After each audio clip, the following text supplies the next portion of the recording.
உங்களுக்கு ஏப்ரல் 13ஆம் தேதிக்குள் இந்த வீடியோ வந்திருந்தால் அந்த முருகப்பெருமானின் அருள் உங்களுக்கு பரிபூரணமாக கிடைக்கும். ஏனெனில் அன்றுதான் பங்குனி கடைசி நாள்.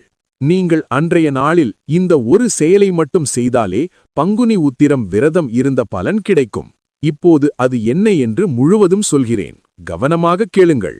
உங்களுக்கு முருகனை மிகவும் பிடிக்கும் என்றால் இந்த வீடியோவுக்கு லைக் போட்டு இந்த பதிவை எல்லாருக்கும் ஷேர் செய்வதன் மூலம் நல்லது நடக்கட்டும். அப்படியே நம்ம பொதுநலம் சேனலை சப்ஸ்கிரைப் செய்து பாருங்கள். ஏன் அந்த நாள் இவ்வளவு புனிதமானது தெரியுமா? இந்த பங்குனி மாதம் முழுவதும் மிகவும் விசேஷமான நாட்களாகும்.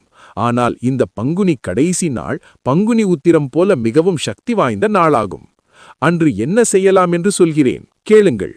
பங்குனி கடைசி நாளில் முருகனுக்காக மௌன விரதம் மட்டும் 1 மணி நேரம் இருக்கவும்.